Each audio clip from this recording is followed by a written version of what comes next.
This may be controversial, but Edward Cullen was kind of toxic. I don't think so. I think he was definitely imperfect, but I definitely think he was also trying his very best.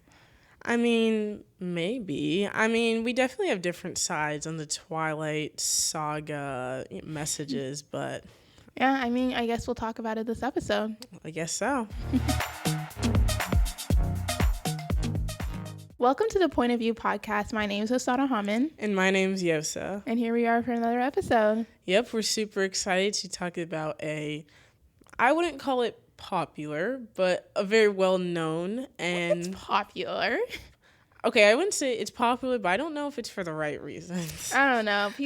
I've seen so many people say like, oh, I used to think this show was so good as a kid or even like as a teenager, and then I watch it later as an adult and I'm like, what did I even like? See, I really wish that was me. I wish I had like the little like, oh, this was so good experience, but like she hyped up this movie way too much for me. It's because, as the oldest, you're experiencing things for the first time. And so like that innocent mind of yours, it's like, oh, this show is good or this movie is good. And then you take your siblings to watch it and they're like, this sucks. Well, if you guys haven't figured it out yet, we're talking about the Twilight movie specifically, but also the Twilight Saga.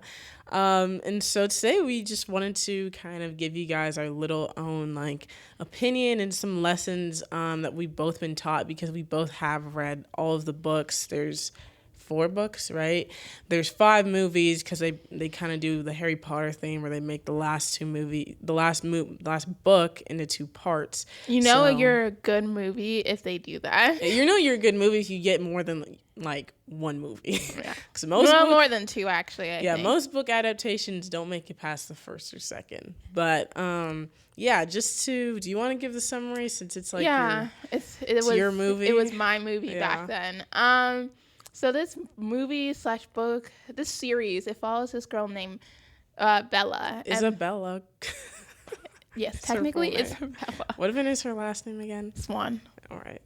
Isabella Swan, but she goes by Bella. She moves to this town from Arizona called Forks, and it's in Washington, like the state. And she moves, it's gloomy, it's raining, it's some small town, and she's from Phoenix, Arizona, I believe. And so it's just like going from this large, vibrant, big city, sunny city to this like gloomy, small, town. Mm-hmm. And so her parents are divorced, so she's living with her dad up in Forks because that's what she wanted to do for her last year of high school. So she moves up and she goes to school and she meets these people. And these people are strange, they're different, but she's so fascinated by them. She's like, I want to know who they are, especially this guy named Edward. And we find out that Edward is this vampire, and he has this, like, attraction to her blood specifically. I guess vampires in this series, or in this world, they'll have, like, a person that, like, their blood is just, like, it's almost like a drug. Yeah, it's like a drug. Like, oh, I need to, drink their blood. And so that is Bella for Edward. But Edward and his family is quite different from other vampires. They don't actually drink the blood of humans anymore. They only drink the blood of animals to be able to live. And so he's like, oh my gosh, what am I going to do? I'm at this school. They pretend to be high schoolers too. Don't know why. I mean, I do know why, but whatever. We're not going into our opinions on like some of the things that happen in this series, but he's like, what am I gonna do? And so it's like a series of events of like him getting to know her getting to know him, her learning that he's a vampire, and like their romance blossoming and blooming into this whole series, into this whole world, and realizing, oh, she actually plays like such an integral role as, in this future of the vampire world and, the human world. Yeah, for sure. So, really good. Yeah, pretty good. Really good books, I'd say. Books are a little bit better than the movies, as they usually are, but... Definitely YA, but... Yeah, like, definitely, like, if you read as an adult, you might be like, this is kind of cringy, but, like, compared to the movies, it's a lot better than the movies. This is a bit of a side note, but anyone that knew me back then knew I was obsessed with Twilight in middle school.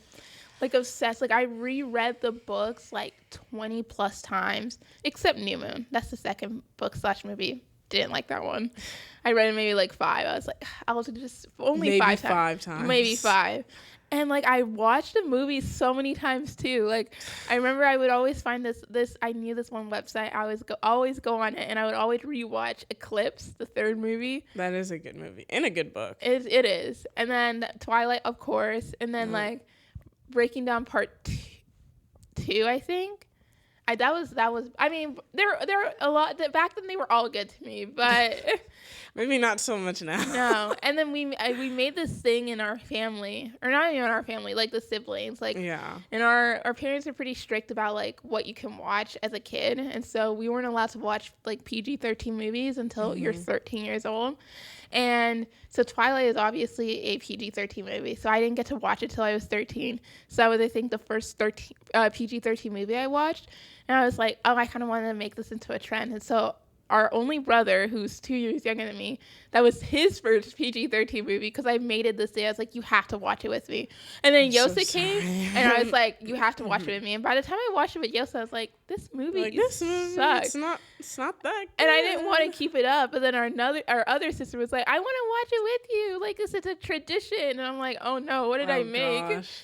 So we have one more sister. It's like as you keep rewatching, it gets worse every single time. Because people keep making like the parodies on TikTok, and you're like, that's not even very far. Like, that is the movie. Yeah. That's how cringe it really was. Oh my gosh. But kind of just some things that it's taught us, because I think as cringe as the movies and maybe a little bit of the books might be, there are some, of course, lessons that can be found. So the first one that I've always thought of when it came to this movie is how it made us see friendships and relationships, and kind of just like starting off like toxic friends, because Bella's in high school, 17 years old. I think she's a junior in the very first book or / movie. So like she's right around that age where it's like you move to a new place, so making friends is hard. You're not really sure everyone's going to trust you. And so she has 2, like, pretty good friends in this movie. She has, like, other friends, of course. But, like, there's a girl named Angela, and there's a girl named Jessica. And so, again, this is mostly based off the movie, because, like, the books don't, like, focus too much on this. But, like, especially in the movie, we see her friend Jessica is not a very good friend. And so I like noticed this from the get-go, because their friend Mike liked Bella, who Jessica liked this guy Mike. And so, like, of course she was like kind of jealous, but it also was like still somewhat tried to be a good friend to her. So we see throughout the movie Jessica treats Bella horribly. But the problem is like Bella doesn't seem, or almost doesn't seem to have a problem with the way the relationship works. Like, she genuinely doesn't think they have a bad friendship. She thinks Jessica's a little bit annoying, but it's also like, it's kind of just like, well, we're in high school, so maybe everyone's like that. And specifically one of the scenes, Edward tells her, I don't like Jessica, or something along those lines. He's like, because one of Edward's powers in the movies is he can read people's mind. He's like, I read her mind.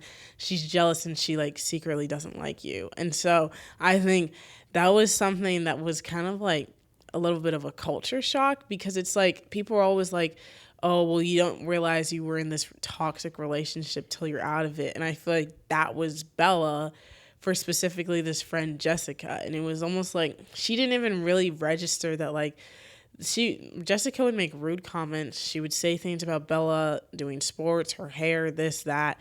And Bella didn't even think like, oh, this is like a bad friend. But it's like on the outside, you're like, oh, why would you even be friends with that person? But then there's so many people in situations like that with friends like that don't notice until maybe months, years after the relationship has ended, that it's like, you weren't a great friend. Like, you know, it's like, why did I let you say all that? Why did I let you just like beat me when I was already down, right? And it's weird, like, as humans, as people, like, it's strange to be like allow that, because, like, you know, the natural thing is to protect yourself, but then it's also like the natural thing is to have friends and everything. Yeah, exactly. And so we sometimes accept that behavior, or it's just like, oh, we're just so used to it. Because I think that was another thing I've seen so many people talk about, how Bella was kind of used to that kind of like two-sided behavior because of her mom.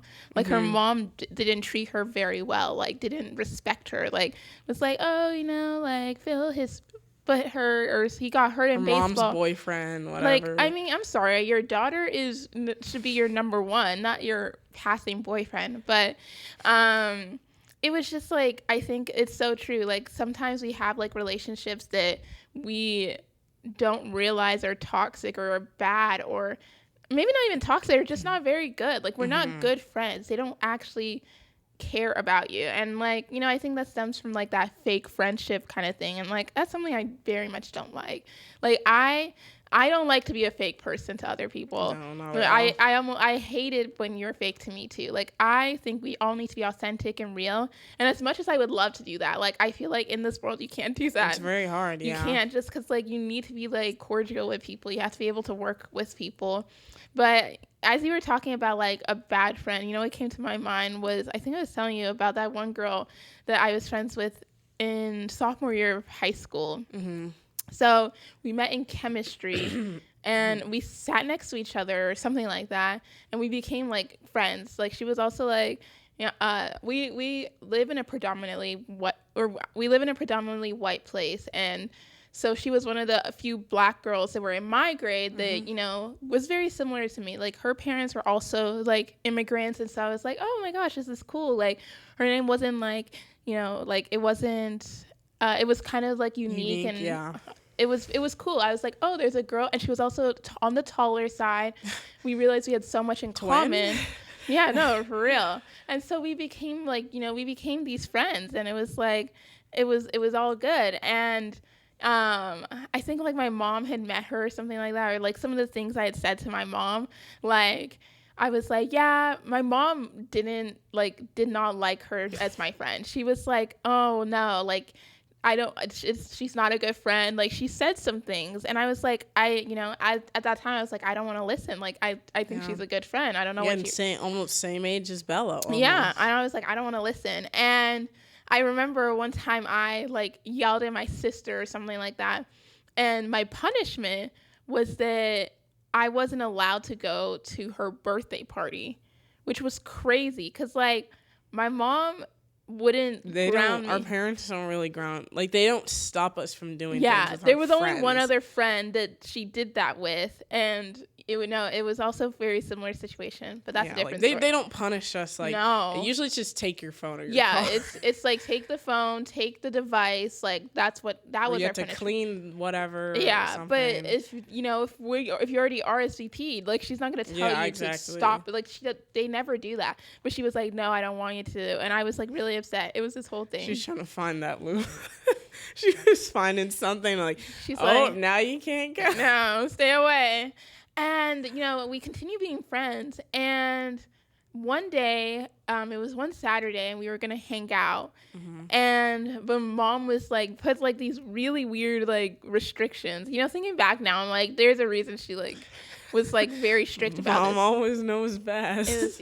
But she was basically like, you can't hang out with her until you finish cleaning your room.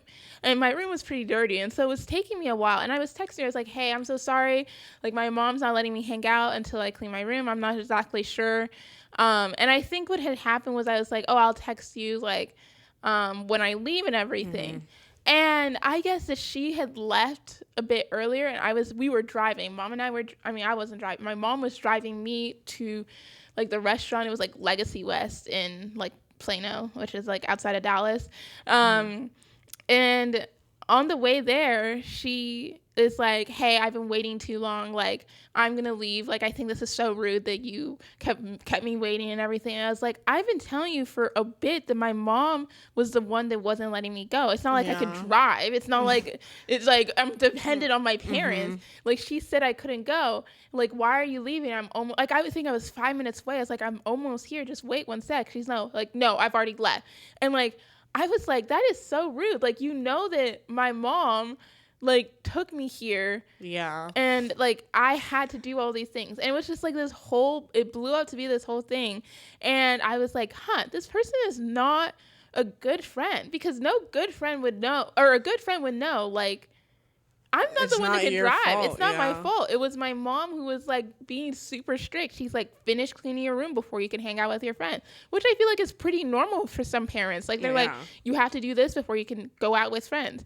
And so, but the fact that she rudely left and then like blew up on me on the text, I was like, mm-mm-mm. That's too much. But I at the time couldn't see that bad friendship. But the people around you on the outside, could. And so it's so true. I think that definitely like getting through and watching this movie has opened up my mind to like there is bad relationships and friendships, and it's a good thing to stay away. Yeah, for sure. And sometimes again, it's only the people around you that can see it, which is why you still have to form your own opinions, but sometimes you do need a little bit of help to see all sides of life and stories and people. So absolutely. But this next one, Edward. I won't dwell too long on this one because I'm kind of back and forth with it because I've read the books, and this is more of a movie thing. Less than, again, the problem with adaptations is it's never like clean cut, right? It's never, this is what they said in the book, this is what they said in the movie. Not everyone can be Harry Potter. I know that, but like, I was about to say something. I was like, we had a whole episode where we talked about this. Let me not. Yeah, I know. Like we're whatever. But so Edward Cullen, main like love interest guy, the vampire, whatever. I do like him, but I think he's just a little bit toxic. And again, this is about the saga, so sorry if you haven't watched the other movie. There may be some spoilers. Sorry. It's been the movie came out like 12 years ago. 12. It was like 2008. That's almost, more. Almost 20 years ago. Like, oh yeah. It's insane. Wait. No, it isn't. 20 years ago would be 2005. I said almost. Oh, okay. Well, it's like what, 18? I don't know. That's a long time. It's anyway. Almost. So like Edward, so in the first book, he's actually kind of fine, whatever. He tries to stay away from Bella because of, again, the bloodlust thing, and like, okay, I don't want to like eat her accidentally. And so that's like fine. And so in the second book, New Moon, second movie, we see that it's Ella's 18th birthday. And so this is already like a weird time because, as you know, vampires stop aging. So Edward got turned when he was 17 years old. So that means technically Bella is like a year older than him, and so she hates that. She's really upset about it. She's really annoyed, and she doesn't want to celebrate her birthday. But he still like brings her over to his family house, and they get like cake and like presents and everything. And so Edward has 4 siblings, or is it 4 siblings? Alice, Jasper, Rosalie, Emma. Yeah. Yes, 4 siblings and 2 parents, all vampires. So he brings her over to the house, right? Bella's already met everyone. Everything's fine. Bella's opening up a present. And she gets a paper cut, so like she's bleeding, right? But again, who gets a paper? I'm sorry, is that like? Actually, it's pretty normal. But I don't know. I've only gotten a paper cut once, but I've seen it happen where it's like that one cut can start bleeding pretty bad. No, it can bleed, but it was just like the scene was just so. The way they filmed it was really so forced, weird, and like not natural. And then she's like, "Oh," it's like, oh, like maybe get a Band-Aid. Stop looking at the blood. She's like. But anyway, so she gets this paper cut, and so the family's like vegetarian, like only eat animals' blood. But like that Jasper, who was technically like the youngest, he's the most recently. That's not vegetarian. No, because Edward made the joke in the movie that they're like on a vegetarian diet for vampires, and so. Stupid. And so Jasper's like the youngest of this family. He's the newest turned vampire, so meaning he has the least amount of control. So Bella gets this paper cut. Jasper attacks her, and so like Bella like almost dies because literally like I think she break her leg or she like injures something. Well, like what had happened was that like was it I think Edward, he pushed her back. Oh yeah, and that like broke her wrist or something. Broke. I can't remember exactly. Or bruised. I don't know. No, she broke, like she hurt herself. Yeah, maybe it was like a sprain. I don't know. She got hurt, and so Edward then like drives her home. He's obviously upset because like his brother just tried to eat his girlfriend, which is like obviously he'd be upset. But then instead of like. I don't know, like this whole time he's been like, I have to protect you, like that's great, but she's telling him like, no, you have to let me make this choice. Bro leaves. He's like, no, I have to protect you, brings her out into the woods, then ditches her and is like, I love you so much, but I have to leave you. And then leaves for what, 7 months? something like that. And then she's in this whole depressive circle for like the whole of New Moon. I don't know if you guys have seen the scene where like they do the whole month transition and it's just her in a chair and it's like November, December, January, February, and it's like she's just staying in one spot, which is actually kind of like a cool transition. No, it's actually a pretty cool concept. It's like snowing and the colors are changing, like it's changing outside. Yeah, no, they filmed that scene pretty well. That's where all their budget went. That one scene. But, like, I just don't find, like, you being, like... Because you were already from the get-go, like, I have to protect her. Now you get with her, something happens, and instead of you giving her the choice or trying to find a solution, like, oh, maybe she doesn't have to come to my house for a while for Jasper to control his urges to eat my girlfriend. But instead, you're like... I have to leave. And then, like, leaves, and then, of course, at the end of the movie, comes back and then get back together. And I'm like, I don't really know. And again, well, he's not human, but, like, we're all human and we make mistakes, if you want to call him that. And I just didn't find that, like, I didn't appreciate that because it felt very much like a toxic relationship always coming like back, and was like, no matter, because it's like, we're not supposed to be together, but I'm going to be with you, but we're not supposed to. And we see the dad, Charlie, Bella's dad, absolutely hates Edward. But I do think that the dad was valid. I love Charlie. Everyone loves Charlie. But I think, in my opinion, like, it wasn't Edward's fault. Like, it would have been different if it was like 2 months later he comes back and then he leaves and then he comes back. You do realize that the only reason he came back was because he thought that Bella had committed suicide. Yeah. And he was like, oh my gosh, like, I drove her to this. Like, he felt so guilty. And so he himself wanted to go and commit suicide. And that is the only reason that when Bella came, and then why did he even come back? Was because Bella came, made herself known to these Volturi? Yeah, these Volturi vampires that are like, you know, which is like the rulers, monarchy of vampires. And like, you know, they had this interest. He's like, oh my gosh, like, if he didn't turn her, they were going to kill her. Mm-hmm. And so like, he was like, there's nothing I can do, like, she has to be turned, you know? And so it was like, in a way, it was kind of out of his hand. He was ready to leave her, right? He's a vampire. Which is the problem.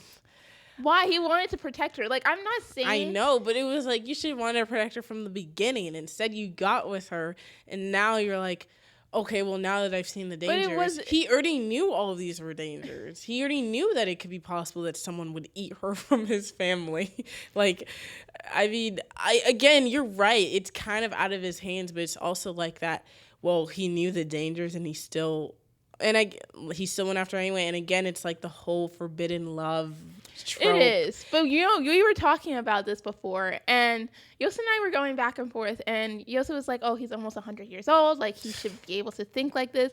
And I made the comment, if you know, in this series, making children into vampires is forbidden. Like, you do not do that. And in the last movie, this becomes like this huge thing.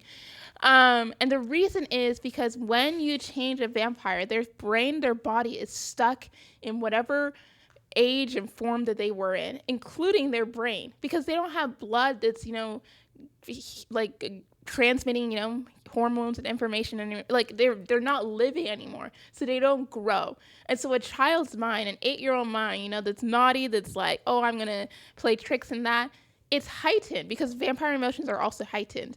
And so now you have this uncontrollable child that will never learn what is good and what is bad, right? Yeah. And so I was saying that Edward was turned when he was 17. No matter how, you know, responsible 17-year-olds were back then, they're still 17-year-olds. And 17-year-olds, I'm sorry, are not the same as as older adults. They're in their mind, they think, oh, I know the world. I'm never going to change. Like, I have it all down. But in reality, do they actually? No. And you're saying this now, but then when you turn older, you're going to realize, wow, I actually didn't know what I was all talking about. And so Edward still has the mind of a 17-year-old. And no matter how many life experiences he has, that will never change because his brain literally doesn't change. And so you're taking this 17-year-old boy who, it doesn't matter if he's lived 100 years, he's still 17 years old. And so he is not his maturity is there, but it's also not, you know?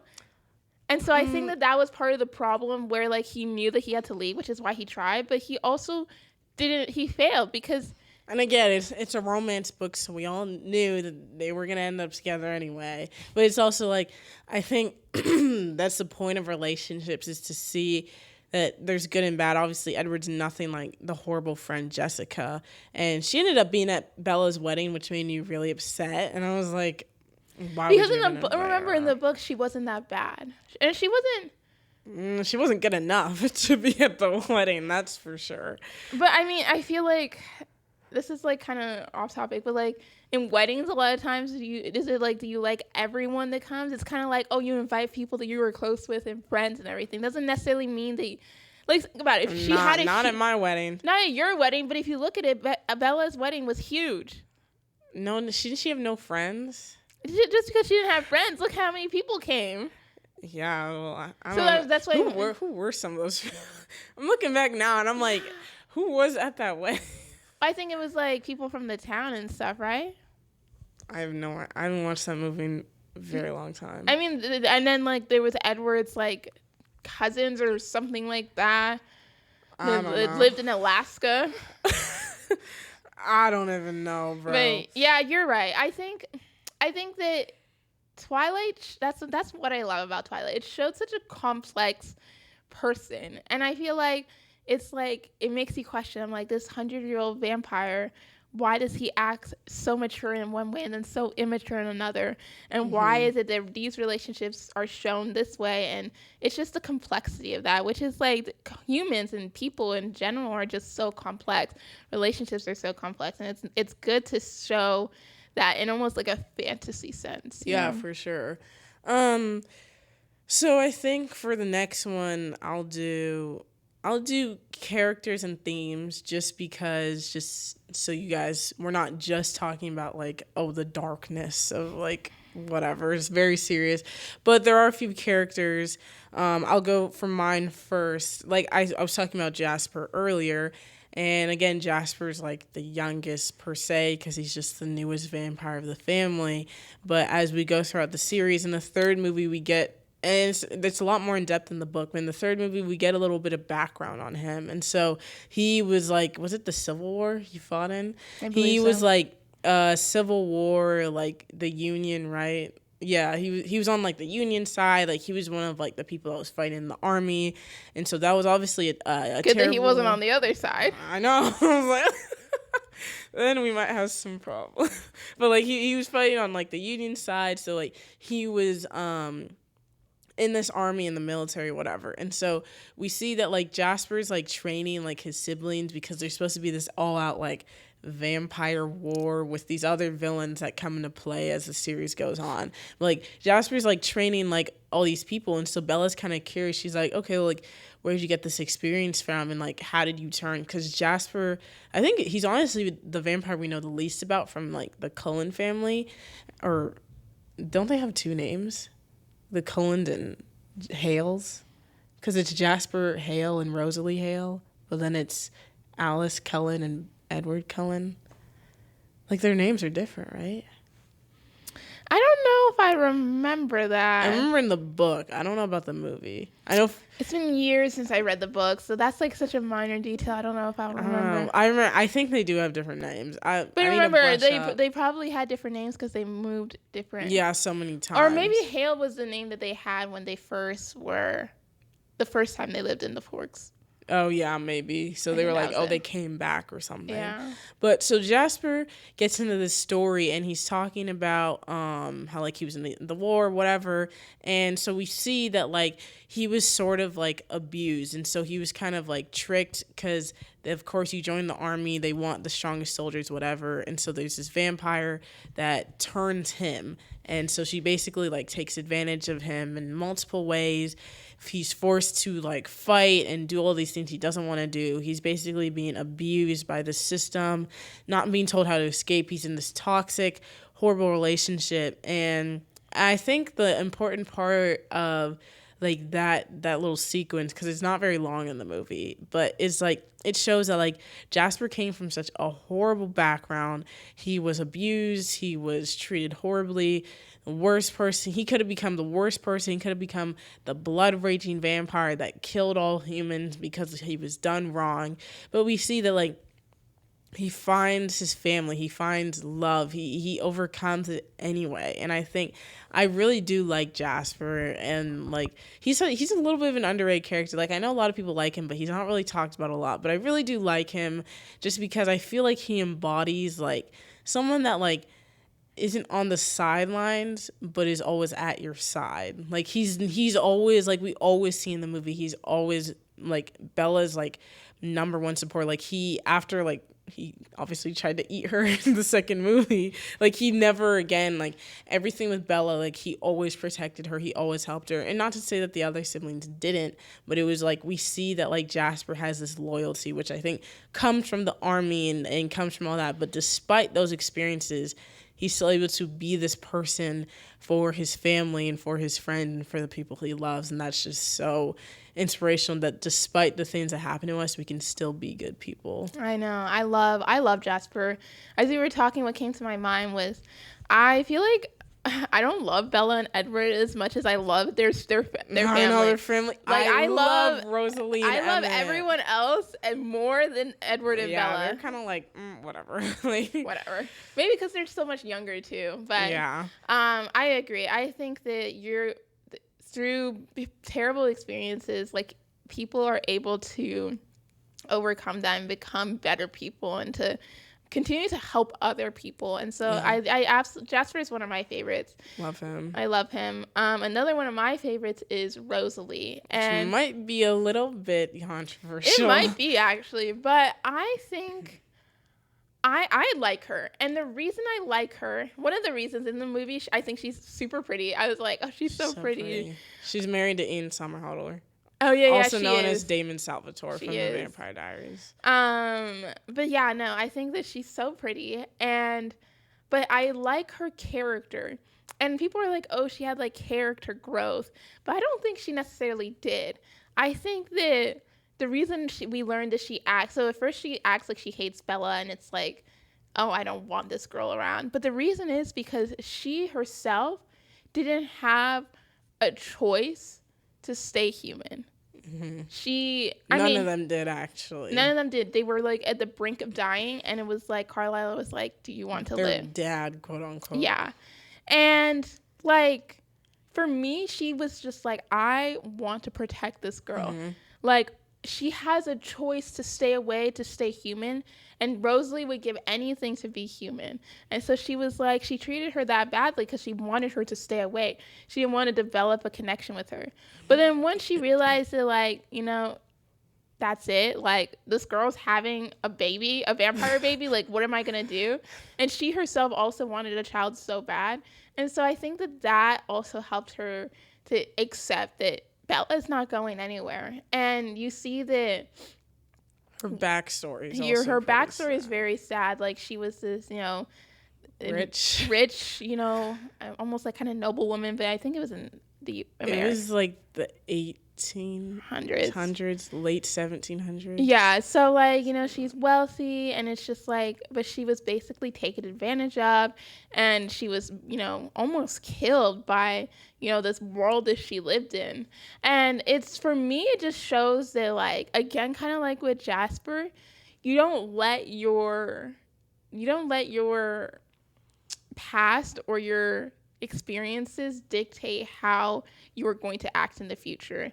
And I think that I really love that Rosalie, like, she could have been like, I hate humans, like they did this to me, they took advantage of me, kind of like Jasper. But she didn't do that. She chose to join Carlisle. She didn't have to. She could have been on her own and gone off and done what she wanted to do. Eating humans. Yeah, she's like, you did this, you took advantage of me, let me take advantage of you. But just like, you know, honestly, like the rest of the family, they were like, no, like humans are people. Yeah. And we didn't really have a choice, but we want to make sure we're protecting them in our own way.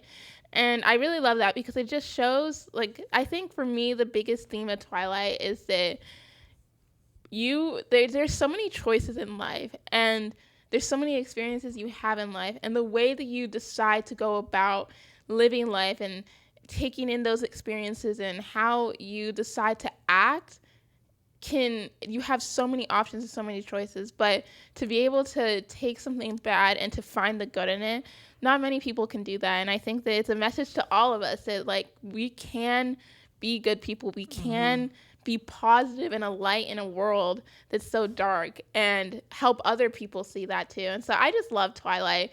As much as the movies suck and they're cringe, you should go watch it on Netflix right now. Bad. But the books, to me, just show, and even the movies too, it just shows this message of, overcoming life. Yeah, for sure. And I think kind of just to wrap it up a little bit, just kind of what we've learned overall from the movie is that love and family is worth fighting for, and that it prevails in the end. Like, I think one of my favorite scenes, which is like the only scene from this movie that like will ever, I think, make me rewatch it, is, I don't want to say spoiled. The movie came out like just say 10 it. year Anyway, I hate those people who are like, spoiler, and the movie came out for, like, 30 years. Friends season 10 that came out in 1999. I'm like, bro, be quiet. Yeah, like, because I know people will be like, oh, well, I didn't watch that movie yet. Like, no. Bro. And so my favorite scene in the movie is we see Bella in the first movie. Bella has this shield, because I mentioned Edward has powers. He can read minds. His other sister Alice can see the future, and that's it, right? Yeah, Emmett just has strength. Emmett is really strong, and then there's other vampires like that Volturi we were talking about, like those royal vampires that also have powers. None of those work on Bella, even when she was human and when she's a vampire. And so when she turns into a vampire, we realize the reason why is because she has a shield, or she is a shield, whatever, and she's able to use that power and mental shield. Yeah, mental shield. She's able to transfer it to other people. They're able to she's able to protect them with it from being tricked by these powers. And so Edward's never been able to read her mind, but he's been able to read everyone else's mind, every other vampires, every other humans. And so the very last scene in the movie, we see throughout the whole saga, Edward's all like, well, I love you more. Like, I love you so much. Like, you'll never, you don't understand how much I love you. And Bella's always telling him, no, I love you. Like, you saved my life. But he's never able to understand because he can't see her mind like he does everyone else. And so in the very last scene, she lets down the shield, and it's all the memories of when they first met and got married, which now that I'm thinking about it, is really only over the course of a year and a half. There's that one girl on Instagram Reels I always see. She always breaks down crazy things that happen in Twilight. Yeah, and it's just okay. I'm she was a junior, she graduated, and she got married and then had a baby all within a year and a half. Yeah. I'm because they make the scene seem oh, this has been 5 years and we've had nope, it's a year and a half, maybe 2. But that's how all books are, low key. Yeah, it's super not rushed, but it feels quicker than it is. And so we see in that last season, she's able to drop the shield, and he's able to fully understand the extent of her love and what she's always felt for him. And I think at the end of the day, I don't really think Edward's that toxic, but he kind of was in the beginning, but towards the end he got better. And so I think one thing I always will take from the movie is that love and family always prevails, and that when you have people that love and support you, that you will always win, whether that's a battle or whatever, trials, challenges. You're always gonna win against whatever comes at you, because your family and the people you love are next to you. Because it's better to go down fighting with the people you love than go down fighting with no one at all. So. Absolutely. Well said. I think that's all we have for today. Thanks so much for tuning in and watching / listening to this on whatever platform you're listening to this on. Make sure to like and subscribe to this video. If you're listening to this on any of our podcasting platforms, make sure to download and to give us a 5-star review.